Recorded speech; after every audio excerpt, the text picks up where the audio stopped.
Hola, ¿qué tal familia? Bienvenidos una vez más a este podcast donde charlamos y dialogamos sobre teología. Bienvenidos a Teología en Casa. Quería compartir con ustedes, antes de dar inicio a este episodio, algunos daticos, algunas cositas que estamos trabajando tras bambalinas en este podcast. Primero, contarles que durante este año espero compartir con ustedes este tipo de episodios breves, cortos, reflexionando sobre algún tema particular para que se sirvan, digamos, como puente, como intermedio entre los episodios donde estaré dialogando con diferentes teólogos y teólogas. Entonces, estaré aquí dialogando sobre diversos temas de teología, eclesiología, cristología, en fin, algún pasaje bíblico por allí difícil de interpretar y me pongo a estudiar y le comparto algunas conclusiones a ustedes. En fin, si tienes algún tema de lo que quieras conversar y que quieres que dialoguemos juntos por aquí, que trabajemos juntos o pensemos juntos, puedes escribirme en mis redes sociales @soymarcosalas o a mi correo electrónico soymarcosalas@hotmail.com. Allí me escribes y yo estaré pendiente de cualquier comentario, pregunta o algo que quieras que dialoguemos en este podcast. Eso es lo primero. Lo segundo, contarles lo que se viene. En el momento, en el preciso instante en el que esté publicando el episodio número 8 de este podcast, es decir, este episodio, estaré publicando el episodio número 9 para que se hace un 2x1 de inmediato. En el episodio número 9 dialogo con José Ignacio Fernández sobre el tema de la sinodalidad desde el caso chileno, es decir, en el entorno de todo el tema de los casos de abusos, denuncias, etcétera, etcétera. Así que no te pierdas ese episodio sobre un tema que es muy importante que dialoguemos y pensemos juntos. Luego viene episodio con Cristina Hinoje Sanz, luego viene episodio con Fabricio Catenacci desde Brasil, con Fernando Cordero desde España, bueno, aunque él está ahorita mismo en Roma, viene episodio con Pedro Castelao, un episodio con Antonio Piñero que no se pueden perder, así que en medio de todos estos episodios, pues espero compartir algunas reflexiones con ustedes, alguna voz, alguna cosa que sirva también como puente y como intermedio entre estas conversaciones que van a estar increíbles y que muchas de ellas ya me las he disfrutado un montón. Así que pasen adelante en este episodio número 8 de Teología en Casa.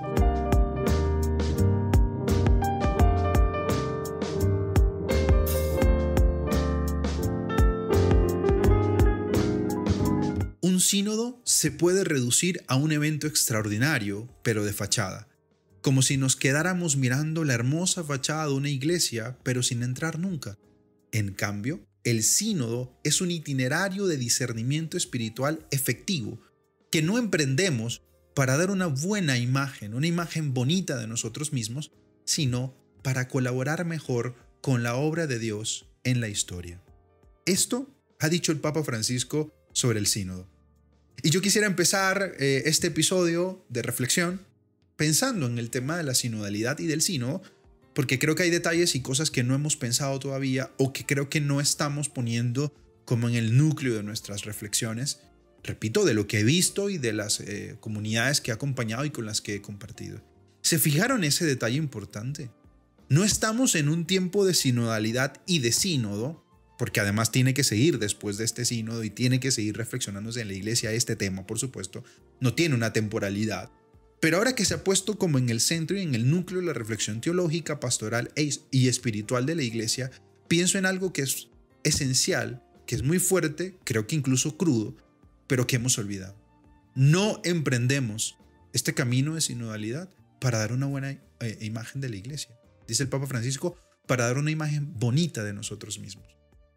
Y creo que en el núcleo de muchas reflexiones, frente a temas, por ejemplo, como los casos de abuso, cuando la gente no habla, cuando la gente no menciona estos temas, cuando se pasa por la orillita sobre estos temas, en el fondo hay una idea de qué chévere el sínodo, qué bonito, mira que ahora somos incluso más que una democracia, mira que ahora sí nos escuchamos, ahora sí vamos a tomar decisiones juntos, pero es que eso no es para la gente de afuera de la iglesia. Es decir, si hay medios de comunicación fuera de la iglesia que pues sacan estas noticias del sínodo y de alguna manera alaban la reforma del Papa y las intenciones de transformar algunos asuntos de la iglesia, pues chévere, pero en el fondo no lo estamos haciendo por eso. Entonces, cuando yo veo que algunos cristianos y cristianas, seguidores y seguidoras de Jesús en el entorno de esta comunidad llamada Iglesia Católica, evitan hablar de unos temas y al mismo tiempo hablan de sinodalidad, pues me parece una perfecta incoherencia. porque no estamos haciendo este camino de sinodalidad para dar una imagen bonita de nosotros mismos. Al contrario, estamos en este punto importante para reconocer las heridas que la propia iglesia ha causado. De hecho, Cristina Hinojosa Sanz, que también va a estar con nosotros en este podcast, ese mismo sábado 9 de octubre del 2021 en Roma, en el momento de reflexión para inicio de todo este proceso sinodal, decía lo siguiente: somos heridos caminantes llenos de esperanza, confianza y amor en el Dios que no nos abandona. Ajusta su paso al nuestro, al ritmo de la acogida, del perdón y de la gracia. Estamos ante ti, Dios nuestro, como una iglesia herida, profundamente herida. Hemos hecho mucho daño a muchas personas y nos lo hemos hecho a nosotros mismos. Venimos desde hace siglos confiando más en nuestros egos que en tu palabra. Hace tiempo olvidamos que cada vez que no te dejamos caminar a nuestro lado, somos incapaces de mantener el rumbo adecuado.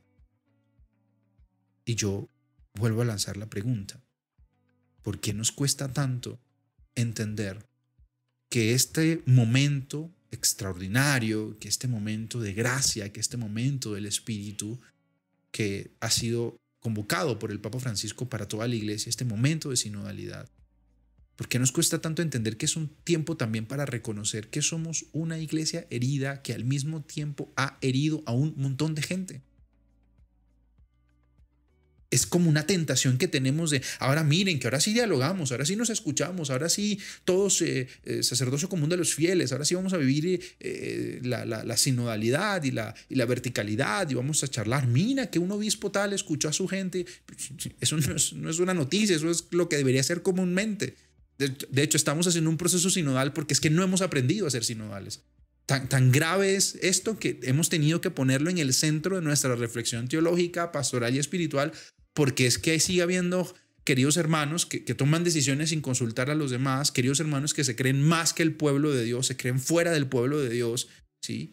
O personas que creen que ciertos personajes de las comunidades son más importantes que ellos mismos y no tienen capacidad de ser críticos o de pensar o de proponer otra cosa o de poner su voz también como parte del diálogo y de esta sinfonía de voces. Entonces yo me pregunto, o sea, ¿por qué no hemos asumido que esto es una realidad de nosotros? La sinodalidad no es para evadir estos temas.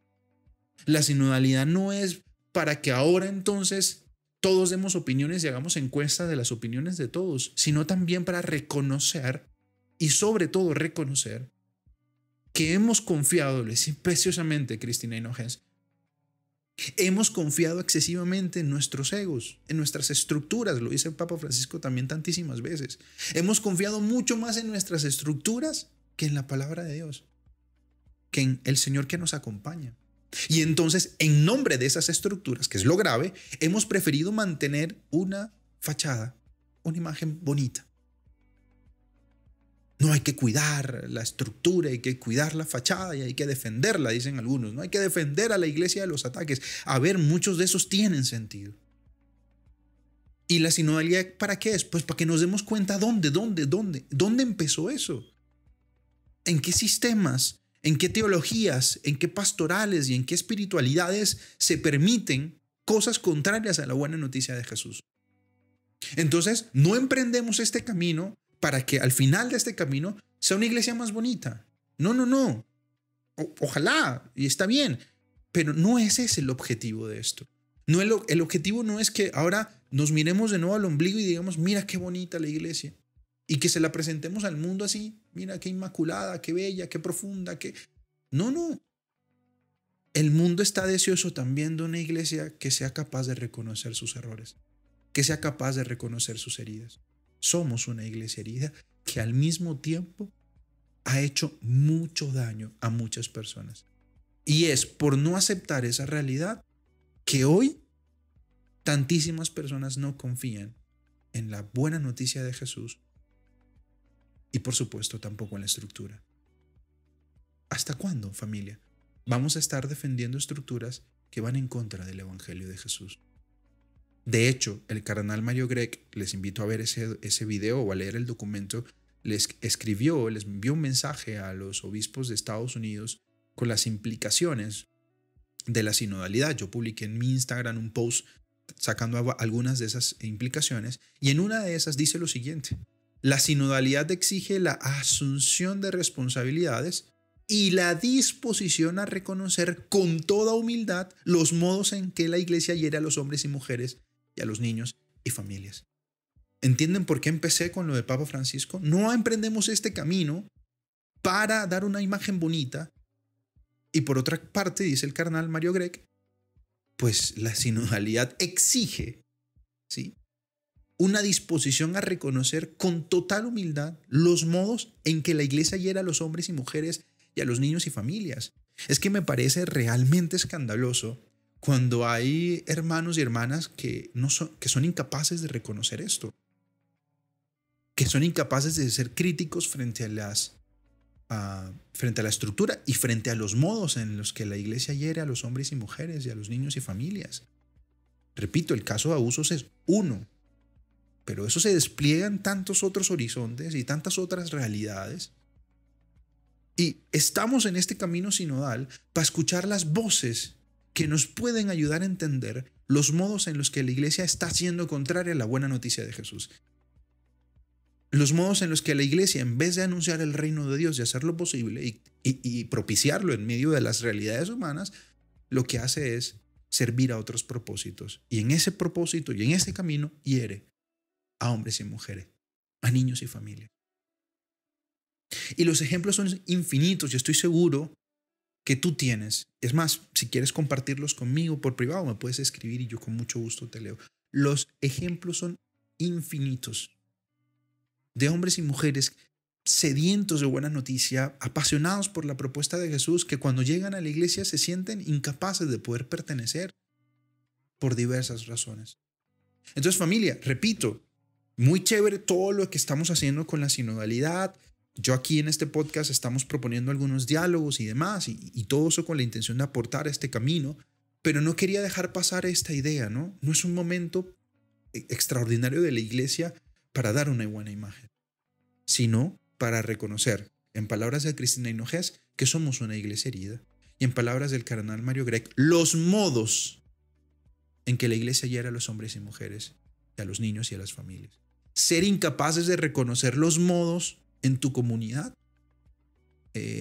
denota que esto no se está viviendo a cabalidad. Si todo lo que sale en los procesos de escucha es que la iglesia es lo máximo, es lo más bonito que hay, temo que sea una sinodalidad amañada, dudosa, porque seguro hay asuntos que reconocer. Repito, no solo de abusos sexuales, sino de otro tipo de cosas.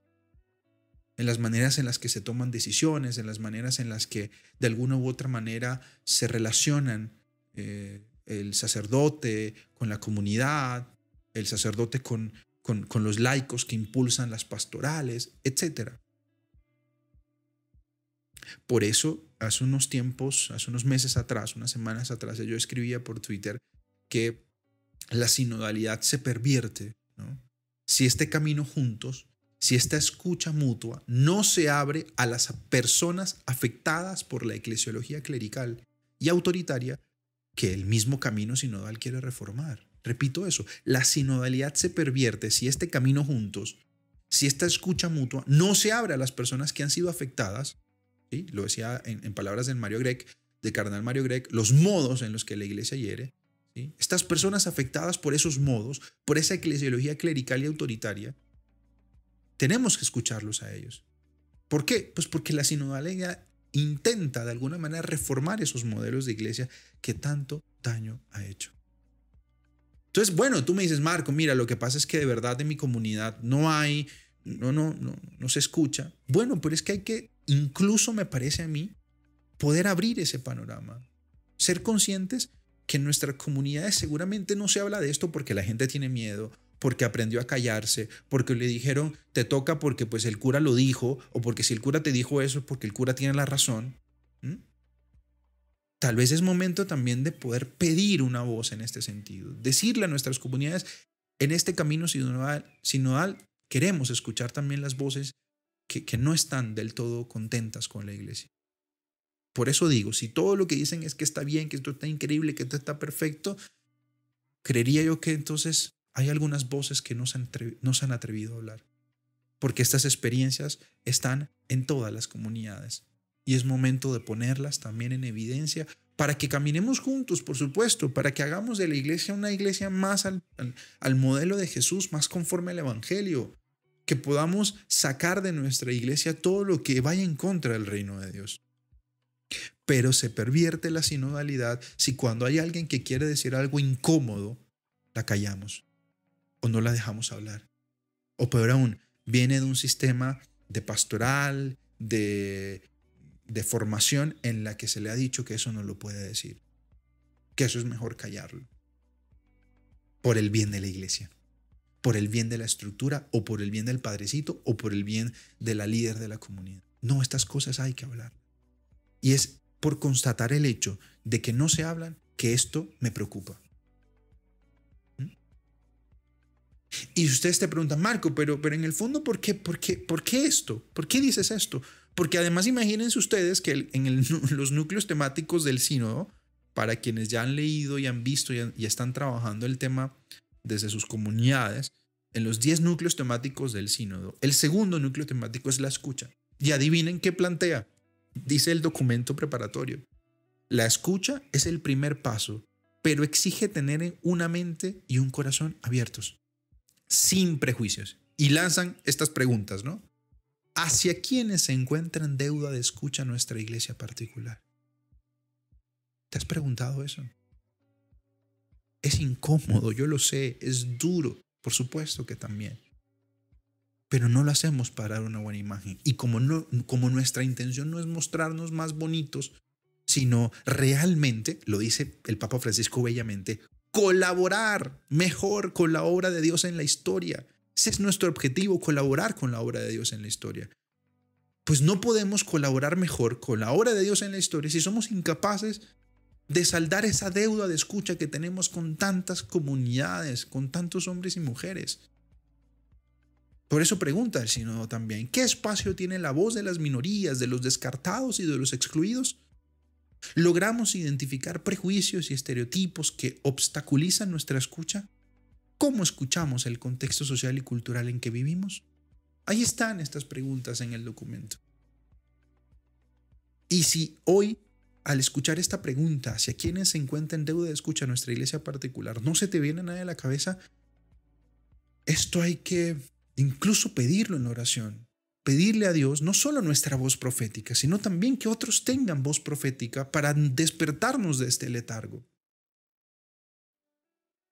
para reconocer que somos una iglesia herida, que hemos herido, para reconocer los modos que seguramente están tan instaurados, tan normalizados en nuestras comunidades que ni siquiera nos damos cuenta que son modos en los que la iglesia ha herido a hombres y mujeres, a niños y a familias enteras.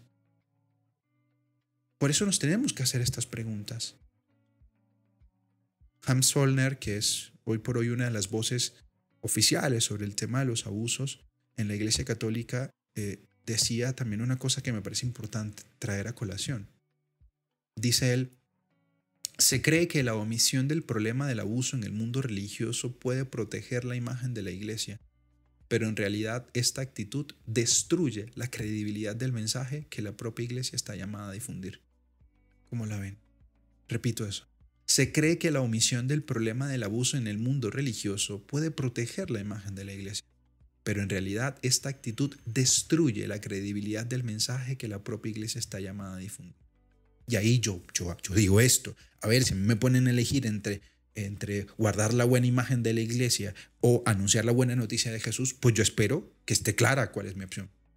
¿Cuál? Pues anunciar la buena noticia de Jesús.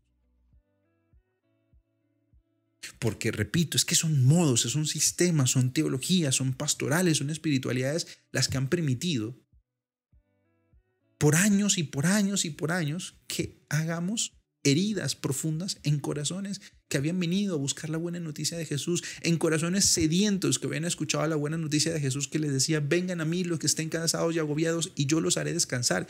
Vinieron aquí No fueron a otro lugar, vinieron aquí, formaron parte de nuestras comunidades, de nuestros procesos de pastoral. Y hoy ya no están aquí porque teníamos un sistema que los hería constantemente. Y ahora en este proceso sinodal necesitamos escuchar esas voces, los que están dentro, que tendrán sus propias razones para permanecer, y aquellos que se fueron también con justas razones. También con justas razones. A mí no me vengan con esas respuestas facilongas, ¿no? No, si se fue es porque estaba aquí por la razón equivocada. No estaba con la mirada hacia Jesús. A ver, no. Eso es hacer más daño, eso es herir más. Porque si se fueron, tendrán algunas razones profundas. Claro, como las desconocemos, decimos estas barrabasadas. No, es que no tenía la mirada puesta en Jesús y entonces es en los hombres. No, pero es que familia, ¿con quién uno hace comunidad? Pues con los hombres y mujeres que forman parte de esta comunidad de seguidores y seguidoras de Jesús. Seguro hay daños profundos. Seguro en muchos de esos casos se pudo haber resuelto con una conversación, con una pedida de perdón, con un reconocer que la habíamos, para decirlo así en lenguaje muy coloquial, que es reconocer que la habíamos cagado, seguro. Seguro reconociendo frente al otro eso, se hubiera zanjado el problema. Pero como seguimos sosteniendo que la iglesia hay que defenderla de no sé qué buena imagen, hemos hecho estos daños. Por eso el sínodo también nos ofrece una oportunidad para ser iglesia de la escucha. Para tomarnos una pausa de nuestros ajetreos, de nuestros planes pastorales, de nuestras ansias pastorales y detenernos un segundo en la escucha. Detenernos un segundo. ¿Cuánto nos falta hoy detenernos para escuchar? Escuchar a los hermanos, escuchar a las hermanas acerca de cuáles son sus esperanzas, de sus propias crisis de fe, en mi comunidad, en otras partes del mundo, las urgencias de renovación de la vida pastoral, esas señales que provienen de las realidades locales. Es que hemos sido muy soberbios, hemos creído, lo dice Cristina, en lo que he leído más adelante, más atrás, hemos confiado más en nuestro ego, en nuestras estructuras.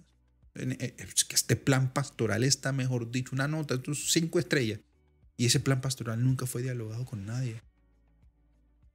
No escuchamos ni siquiera las preguntas que tienen los jóvenes o las mujeres o los adultos en los contextos pastorales o parroquiales. Y entonces vamos allá con un plan pastoral ya hecho que nunca tomó en cuenta sus corazones. Entonces tenemos esta oportunidad de ser una iglesia de la escucha. Y al mismo tiempo tenemos la oportunidad de ser una iglesia de la cercanía. Retomar a eso que el Papa Francisco ha llamado el estilo de Dios. ¿Y cuál es el estilo de Dios? La cercanía, la compasión y la ternura. Dios siempre ha actuado así. Y si queremos colaborar mejor con su obra en el mundo, si queremos colaborar mejor con su obra en la historia, pues lo más lógico es que, como nos dice el propio Jesús, seamos como nuestro Padre, cercanos, compasivos y tiernos. Por eso Francisco dice una cosa fuerte, ¿no? El Papa. Si nosotros no llegamos a ser esta iglesia de la cercanía con actitudes de compasión y ternura, no seremos la iglesia del Señor. Y esto no solo se hace con las palabras, también con la presencia. Para establecer lazos de amor, de amistad, de camaradería, de fraternidad, de sororidad con la sociedad y con el mundo. Temo yo que detrás de esas intenciones de proteger excesivamente, ¿no?, la imagen de la iglesia, lo que en el fondo es esa teología que ha separado a la iglesia de la vida, del mundo. Pero la iglesia no se separa de la vida. Al contrario, se hace cargo de las fragilidades y de las pobrezas de nuestro tiempo. Cura las heridas y sana los corazones quebrantados con el bálsamo de Dios. Eso es lo que hace la iglesia.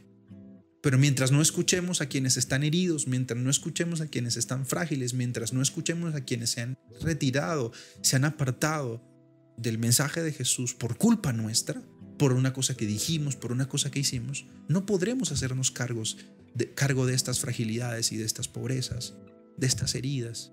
No podremos sanar los corazones, porque no hay verdad. Habrá pañitos. Y la sinodalidad no se puede volver pañitos. Tiene que ir a sanar la herida profunda. Tiene que ir a sanar la herida profunda.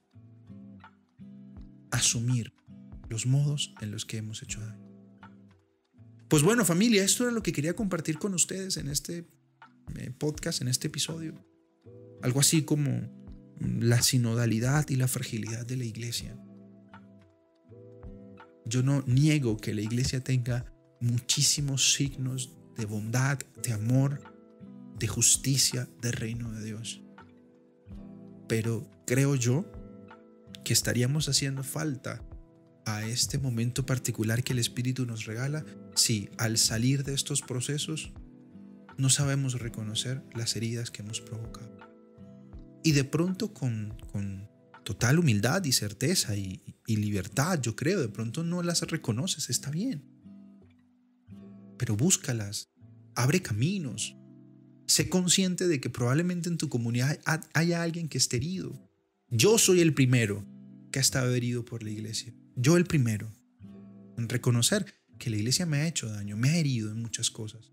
Bueno, poder hablarlas, compartirlas, ponerlas en medio de los espacios de sinodalidad. No vayan a creer que esto solamente tiene que ver con el pecado gravísimo, con la injusticia gravísima, con el delito gravísimo del abuso sexual. Tiene muchas otras dimensiones también.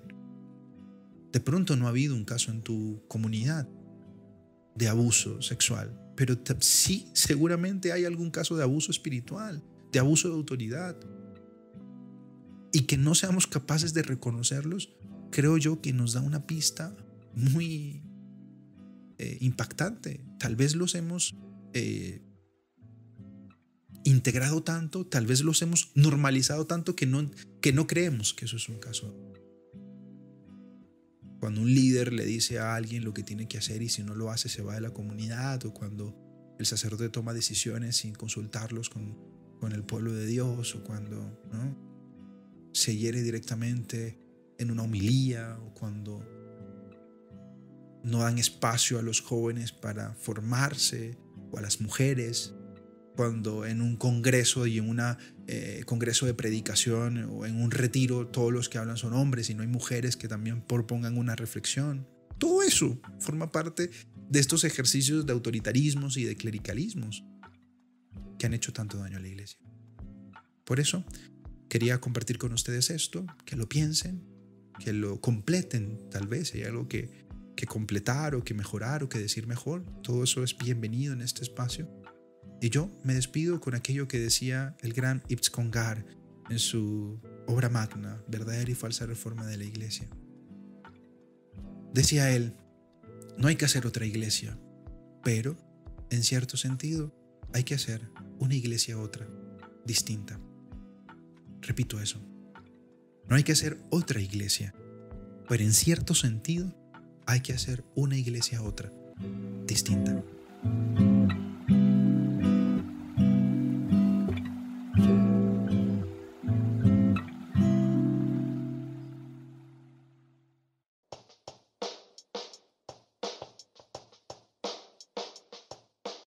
Hola, ¿estás allí?